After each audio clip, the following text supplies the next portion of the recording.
guess, right? Yeah. But do you really want the federal government telling you what to do from a law standpoint? I mean, those are, I've got 14 other questions, but go ahead. Let's go back to civics class. Yeah, right? And talk about this. Look, it's hard to get into the dynamics of sort of the, process and the communication. What I will say is, I know myself and our colleagues, Big Ten, the SEC, we all want this stability to happen. And in our mind, based on everything going on in the court system, the legal system, the threats that come out pretty much every day about when we make a rule, now there's a new lawsuit. You can't govern that way. And I think everyone recognizes that, including, our politicians. They recognize that. So in our mind, we've got to communicate around this bill, and we have. The Big Ten has been, at the table. The SEC's been at the table. But unless you have the antitrust protection codified in a very, very tight window and tight way, and unless you have state law preemption that does not allow state law to continue, then I'm not sure the rest of it has any legal liability protection. Yeah. So to me, those are the two anchor points that have to be tightened up in some way. So we've expressed that, we'll continue to express that, because then you can actually make rules around transfer windows, around 5 years of eligibility, around all these other things. But if you don't have the state law preemption and you don't have the antitrust as tight as it can be, the rest of it doesn't matter. So, what's been described, this is a compromise bill, right, between, a Republican senator and a Democratic senator that, oversee this committee that has jurisdiction. And so we're communicating with our delegation, we're communicating with lots of leaders around this, but we got to start there. And then there's some other things that, need clarification around House case settlement terms and what NIL means in this bill, sports sponsorship. There's all kinds of other, sort of nits and gnats around it. But unless you start with those two things, the rest of it may not have any teeth to survive any sort of legal threat. And a quick follow, why is the reluctance to enter into the word contracts or making student athletes employees? What is the biggest from your mind? Because we're a country of 50 states. And there's a court case, legal case from the 1930s that said that employment rights belong to the states, right? And also you have differences between public companies and private companies. So the complication in each state footprint, the fact that the states own those rights around employment matters, it just layers in the complexities. So yes, those are the things we have to talk about. That we have to talk about, is there a structure beside that? Is there a structure that happens maybe within the Big Ten model, where could the Big Ten house, some structure with the athletes, but you also commit to coming to Ohio State? Here's your Ohio State financial package, but then here's a Big Ten structure. Those are the kind of things that we need to continue to talk about, and maybe that's the pathway to get something done. Great question, right? It's been a debate that's been very public, that's been out there, Stefan. Here's the thing. It's easy to be selfish, right? Because we could actually go back to the AP BCS polling era, right? And one versus two would have been Indiana and Ohio State, right? That would have been the matchup, the BCS championship, 1 and 2. But I think you also have to evolve, and you have to look at the game, in a holistic way. Some of these calendar things I think will help. But what we're not talking about right now is, when should the season end, right? And how do we maximize a better window for high leverage games? We're going to go back, we're going to start the football season in what's called week 0 now. That'll now become week 1. We'll have to, adapt our schedules accordingly. But what does postseason look like, and what should it look like in the modern context? And the other thing I don't think we're asking enough about is, what do the players want? The players I talk to, they want to play in the highest leverage games possible. So how do we create that system? And I think if you look at the calendar, I think if you look at high leverage games, I think if you look at the state of college football, I think that lends itself to an expansion. Again, selfishly for Ohio State, we could go back to 2 or 4, and we'll probably be okay, right, for the most every year. But I think if you look at the evolution of the game, and then if you just look at the financial piece, if we're talking about money in the system and we're talking about more money being allocated to our athletes, you need to drive more revenue, and that means you need more content and you need more games, and those high leverage games will matter. So I think you can't just look at a number, 24 teams. What does that mean? You got to look at the holistic approach, from putting your players in the best position to the economics, to the calendar, to maximizing TV windows. To me, it doesn't make any sense that we're playing a championship game on January 25th? That's way too late. That's way too late. So how do we finish the season in a better window? So I think it all layers in. Look, nobody complains when there's a 10-2 team and a 9-3 team that play in the Citrus Bowl. Everybody says, "Oh, I can't wait to watch that game."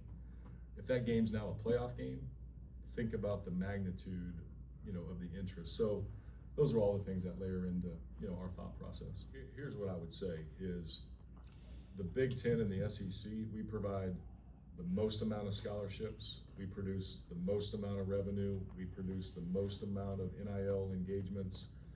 For us here at Ohio State, we carry almost 1,000 athletes. We believe we're doing it the right way. And so we don't believe we should be boxed in any certain way. We should be able to have the flexibility based on our resources to continue to thrive. And so to have oversight of that, we don't feel like we should be boxed in. And so I don't think anyone's overplayed their hand. I think, again, this sort of gets back to process and procedures and who's in the room and things like that. There's been really great dialogue, and there's things that I think we will get in the long run, but getting there and compromising, it's probably going to come with some things that maybe we don't completely agree with, but we can live with. And I think that's the next stage in this, is it's sort of in a quiet period because of the holiday. Middle of July, there'll be more engagement with our delegation, both locally but nationally. Maybe a bill gets to the floor sometime July, August, with the right kind of modification. So we're in favor of making this happen, but we also want to be able to make sure that everyone has the legal protection, but also, continued flexibility to operate. Just as a follow-up, so you think the pooling of media rights that's not beneficial to Ohio State? I think what does that mean? Yeah. What's the purpose, of that, right? And we have current contracts. Fox owns our TV rights till 2036. And so I believe, based on an amendment last week, there was language inserted that current contracts cannot be disrupted. So even if, let's just say that would pass, how long is it going to take to have that even happen? And then if it's voluntary, truly voluntary, are we going to be forced into it through a lawsuit or something like that? All of that has to be structured in a way where, again, we have the most amount of flexibility to operate like we see fit, which is what we have now. The Big Ten and SEC has said, we don't want that. That is not the plan. But yet, if we get to a point where there's legislation passed, maybe over the Big Ten and the SEC saying, like, we don't actually want this, but everybody else does. If there's something that Ohio State and the Big Ten and the SEC don't like, will you go along with it? Or will you say, well, no, we're not doing that, and now you forced us into a Super League? Yeah. I think it depends on what does that mean. What does go along with what, right? Is there other things, again, that we could live with? Let's just say, we're talking about a federal bill, I'm assuming. Mm-hmm. Let's just say there are things in there that, okay, if we get this, we're okay with this. Those things have to be presented at some point in time, and that's kind of the next steps, in the process. A Super League can go both ways, right? If they could restrict us from expanding, but what if other leagues would fall apart for some reason? Or what if some program emerges and they're ready to take a leap and move up, which has happened in the last, 5 to 8 years, right? Well, those programs are now restricted from moving up. So this whole, again, the construct of the language right now can go both ways. So I do think that's one of the things that I think we'll see changed in the language. What does a Super League mean? Is there a definition of it? I haven't seen one. Is that 18 teams? Is that You know, I think Commissioner Sankey said that they're a super league already, and they don't want the SEC network to have Ohio State on it, right? That's their network. So that term got thrown out there when people were talking about all FBS teams, all of the Power Autonomy 4 conferences. But I haven't seen a definition of this is what a super league means, and here's how it functions. Nobody's presented that. And I've seen every proposal from every private equity firm, every third party, every consultant. I've seen it all, but nobody can really describe what it is. And I guess more generic, but then there's something in Congress that makes Ohio State do something it does not want to do, or be part of something it does not want to be part of, and there's nothing you can do. Or if it got to that point, could Ohio State say, we're not doing that, and we're doing our own thing, and you forced us into it, and here we go? Potentially. Again, I think that's where this is so fluid right now, and everything is part of the conversation, right? And that's where we have to be really aligned with our Big Ten colleagues. We have to be aligned with our institutional leadership. We will always have to do what's best for Ohio State. That's the mandate. That's our job every single day. We wake up every day thinking about that. What is best for Ohio State? But then how does that layer into partnership? How does that layer into the national? Look, we need the Big Ten to be healthy, right? We do. We need the Big Ten to be healthy, knowing that we're really at the forefront of that. But we need a viable conference that we can rely on. But if we're forced to do something else, and you got to make decisions, then you have to make those decisions, whatever that might be. Moving quickly to possibly get to 20 teams before something comes down. You know, I saw some Yeah. articles floating around last night that there's some outreach that people are doing. Other programs are saying, should we try to get ahead of this Right. this bill? You know, I don't look if there's ever You heard that, I if guess. there's ever expansion, it has to be meaningful. There's got to be a purpose. It's got to drive either a scheduling piece to it, and then it has to drive revenue. You know, I think one of the things that will be a challenge coming up in the next, I'd say, 1 to 5 years is the West Coast teams in the Big Ten continuing to travel east, and then our teams continuing to travel west. Yeah. Is that viable and sustainable? Should we be more regional based in our scheduling? It doesn't mean we can still have the Big Ten, but maybe you have more regional scheduling within the Big Ten. So to me, it has to be real strategic from that standpoint. The institutional revenue share allocation, that number goes up to $21.3 million this year. Football, basketball, women's basketball, and volleyball are the 4 sports that we are allocating. The percentages of those sports didn't really change, but because the number went up. The other thing that came off of the equation is the first year of the settlement terms. Any new scholarships that we added had to count against the cap of $2.5 million, had to count against the 20.5. So we really only had $18 million of cash last year to distribute. This year we'll have the full $21.3 million. But obviously, look, football's getting the lion's share of that, and then men's and women's basketball and then volleyball are getting their share. So. And then I know this has kind of resolved itself within the last 2.5 weeks here, but the Sorsby stuff did happen. No, I think Coach Diebler's done a great job of putting together the right coaching staff, which then leads to the right roster, you know, building and development. You know, look, by all accounts, I mean, we're sitting here on June 25th. We should be a lot better next year. I think the pieces that were added, the pieces that were retained with our players, that was a big part of it, is retain the right guys. Obviously, signing somebody like Anthony Thompson was a big deal. That hasn't happened around here in a while. So I think Jake's done a great job. And so if we've done a great job there, that means the resources are there to compete, you know, at a high level. And so we believe in that. You know, Jake has done a good job of cultivating that as well. We put more resources from the department perspective because the formula sort of changed around the rev share. There's more cash from the institution side in the rev share bucket for basketball. So nobody really knows what the numbers are. They're reported out there, and we can read social media just like all of you to say, well, this is you don't really know. But I do believe that we are in a competitive spot based on this, this past off season. Early feedback are you getting on that? What do you think about the future of that building? Yeah, it's interesting. The Schottenstein Center was built, as a multi-purpose campus, venue. And I guess we're almost coming up on 30 years of that building. And it's served a great purpose. But for basketball, how do we make it, the right environment where it's a home court advantage? I think if we're in that 12 to 16,000 attendance per game, I think it can be the right atmosphere. And I think that can be, and then every now and then maybe it does, sell out. But if we have most of the upper bowl filled, it's a great atmosphere. And then the lower bowl is filled.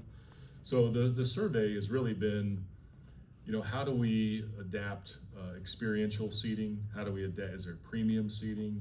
How do we make the bowl a little more intimate? Is there things we can do around the seating bowl? We are upgrading. There's a new roof, there's air conditioning, there's new LED ribbon boards, there's new video boards. All of those things are happening in the shop this year so that people will notice that when they walk in there. Can you ever shrink it down where it's more intimate? Probably not, but we changed the lighting last year. We changed some other things that we're doing around, how we use the lights and the music. We're gonna continue to really hone in on those kind of things. But the building's the building, and it serves a great purpose outside of basketball. So we have to maintain that piece of it while also making sure that if we do some construction, what does that mean? And how do we make, the fans have a more intimate experience? That's really what that survey, I think, will tell us when we get all the data. Yeah, we leaned into that from the very beginning. Volleyball, I think has a chance to be really good around here. And Jen has done, I think, a really good job of building that roster. We need to get back on track. I mean, we were in the Elite Eight not that long ago. So we think volleyball, from a viewership standpoint, from an attendance standpoint, volleyball is really in that third and fourth spot, especially in the Big Ten. So, and again, then you looked at sort of a Title IX piece of it, right? How do we balance, male-female distribution? So that was all part of the equation. So I don't anticipate any changes in the four.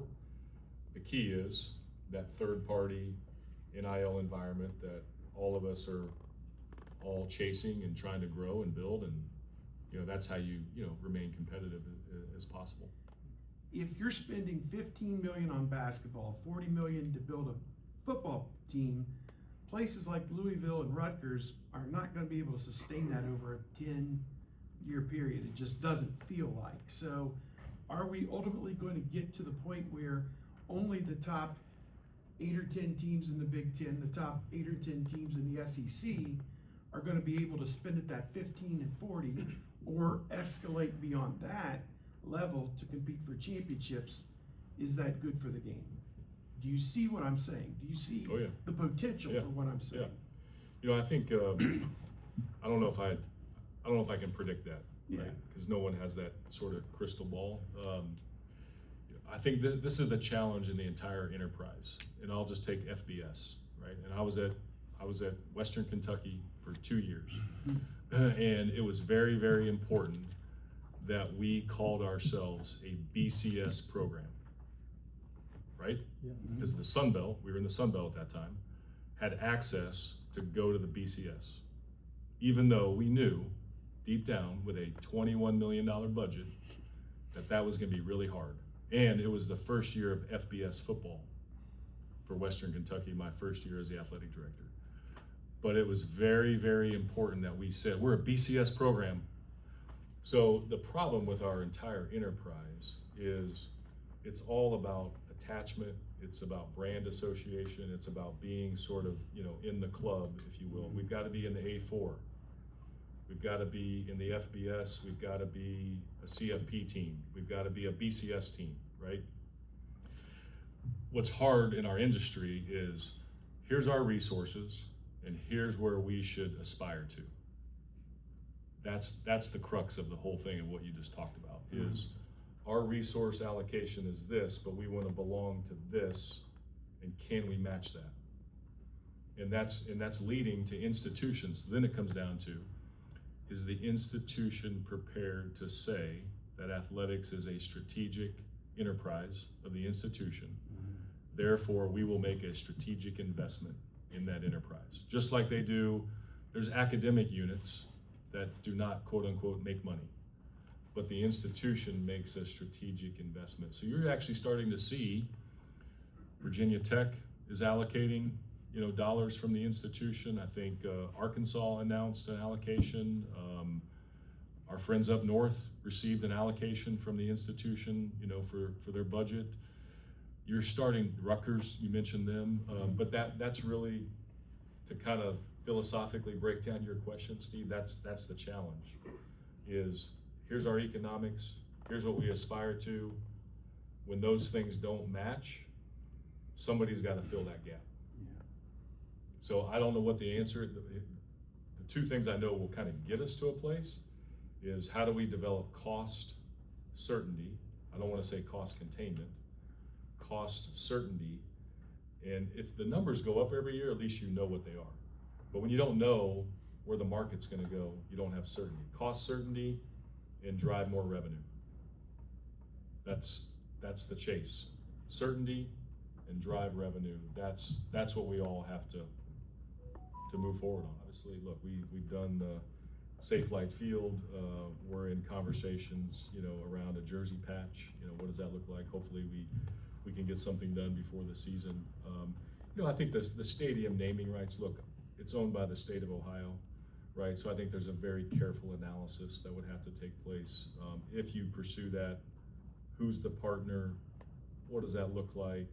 Other places have protected names with other donations or other commitments where they protected the name of the stadium. Is it something like that? Part of this next iteration is we really need a comprehensive plan on what does the next 50, 75, 100 years look like. Infrastructure, mechanical, electrical, restrooms, toilets, concessions, premium seating, experiential. So those are the things that we're studying right now. And then you have to map out a funding plan, right? A funding plan. Given the scope of our program, I think we can have a really successful process. Is there other partners that could help you with that? Absolutely. We'll talk about that. But naming rights we would not lead. We would not lead with naming rights.